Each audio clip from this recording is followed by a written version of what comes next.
Веном симбиоты шынымен де табылды ма?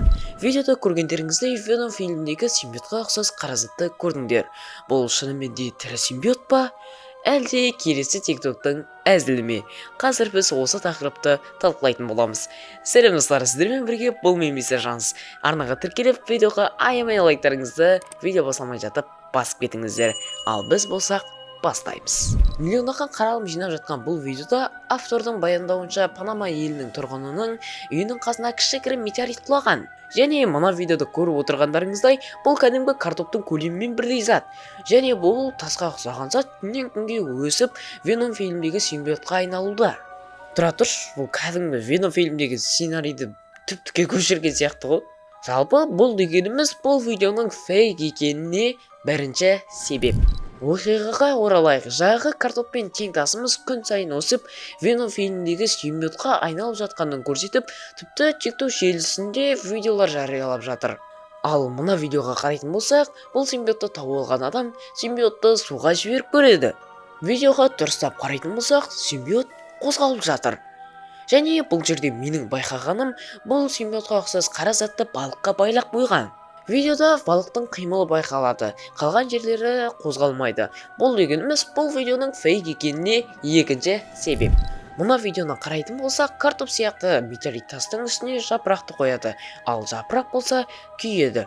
Жалпы автордың айтуы бойынша ол тасқа біздің қолымызды қойып көрсек, қолды күйдірмейді, жай ғана органикалық заттарды күйдіреді деп түсіндіреді. Ал менің өз ойым бұл видеоға сеніңкіремеймін. Себебі бұндай тасты біз өзіміздің қолымыздан да жасай аламыз. Қорғасын металын бәріміз білетін шығармыз. Дәл осындай пішінде ертіп құйып аламыз және оны аздап отпен қыздырып үстіне жапырақты қоятын болсақ, дәл сол видеодағыдай күйеді. Жалпы мен өзім дәл сондай видеоларды көрген болатынмын. Яғни әрбір видеоның жасанды интеллект немесе логикалық түсініктемесі болады. Бұл дегеніміз симбиотқа қатысты видеолардың шындыққа жанаспайтынының тағы бір белгісі. Егер де бұл видео шын болатын болса, ресми ақпарат болатын еді. Біреу симбиотты тауып алды және оның күнделікті өсіп жатқан видеосын желіге жүктейді. Ал бұл туралы журналистердің хабары да жоқ. Күлкілі әрине. Қазірде бұл автор видеоларды желіге жүктейді. Жалпы автордың айтуы бойынша қазір симбиот суда және оны күнде видеоға түсіруге барады екен. Бірақ симбиот суда көрінбейді. Қысқасын айтқанда біздің құлағымызға автор нән ұзын лапша іліп кетті. Әр айда осындай фейк видеолар шығуына да үйреніп қалдық. Адамдар қаралым үшін не істемейді.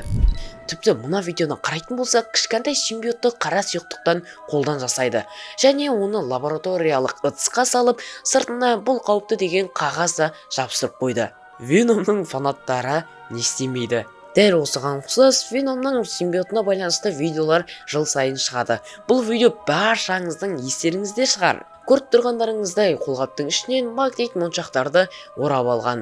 Ал сол белгісіз қара сұйықтық сол магнит моншақтар үстімен жоғары қарай өруде. Бір қарағанда қара сұйықтық медициналық иодқа ұқсайды. Бірақ тағы бір магнитке тартылатын сұйықтық бар. Оның атауы ферро сұйықтығы. Ол кәдімгі химиялық элемент. Тіпті дәл осылай Веном фильмдегі басты рөлді атқарған Том Хардиға да көрсеткен болатын. Оның өзі таң қалып қалды. Әрине достар, бұл симбиотқа қатысты TikTokта тарап жатқан видеолардың барлығы фейк десек те болады. Сіздерге қалай достар, видео ұнады ма? Видеодан соң арнаға тіркеліп, видеоға аямай лайктарыңызды басып кетіңіздер. Достар, жалпы біздің арнада видеолар ұзақ уақыт бойы шықпай кеткен болатын. Оның себебі жаңа оқу жылы басталғандықтан және де үйдегі кішігірім ремонттардан. Әрине достар, енді жиі қызықты видеолар біздің арнамызда шығып тұратын болады. Сіздер күтіңіздер. Ал енді пока-пока, чао.